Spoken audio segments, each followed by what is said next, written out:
Affairs ng PITX. Boss Jason, good morning. Ay, Sir Aljo, good morning. Good morning sa inyo at sa lahat nakikinig. Kumusta ho ngayon dyan sa PITX? Marami bang stranded na mga pasero at anong ginagawa ng PITX? Ay, awa ng Diyos, Sir Aljo, wala pa naman tayong naitalang stranded, pero marami na po tayong na-cancel na mga biyahe. Kahapon pa lang, marami na tayong kinansila, lalo-lalo na yung mga tawid dagat na tinatawag natin. Ito po yung mga patungo ng Kabisayaan, Mindanao, kasi alam naman natin itong mga biyaheng ito po yung maglalayag, no? Kailangan pang sumakay ng barko para itawid inter-island. So pinagpaliban po muna natin yan dahil nga po dito sa napipintong napakalakas na bagyo. Okay. So, ang pakiusap ninyo sa mga pasahero, wag muna pumunta dyan. Ay, opo, kung hanggat maaari, no? Kung yung biyahe nila hindi naman ganun ka-importante, baka pwede ipagpaliban muna nila kasi napaka-peligroso magbiyahe ngayon.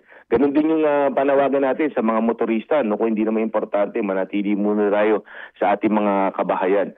As of today, Sir Aljo, no? Mga 24 trips na yung na-cancel natin, including yung mga biyahe natin sa Panorte, no? Papuntang Baguio, kasi alam mo naman, baka magkaroon ng konting pagguho ng lupa dyan. Pero nananatili kaming nakamonitor sa sitwasyon. Nakikipagtulungan po tayo sa ating mga otoridad katulad ng Philippine Coast Guard, ng LTFRB, ng LTO upang mapagmatyagan natin yung sitwasyon. At kung ano man ang mangyari, pagbibigay alam po agad natin sa ating mga pasahero. Anong sistema ang gagawin naman ninyo sa pagbabalik ng normal na biyahe dito sa mga na-cancel na mga trips?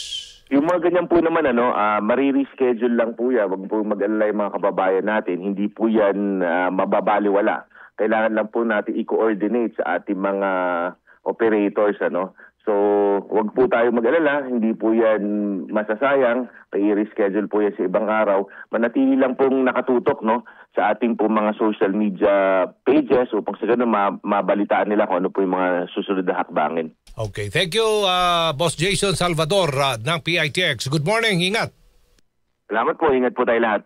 Good morning. Thank you. Si Aljo Bendijo sa DCXL News.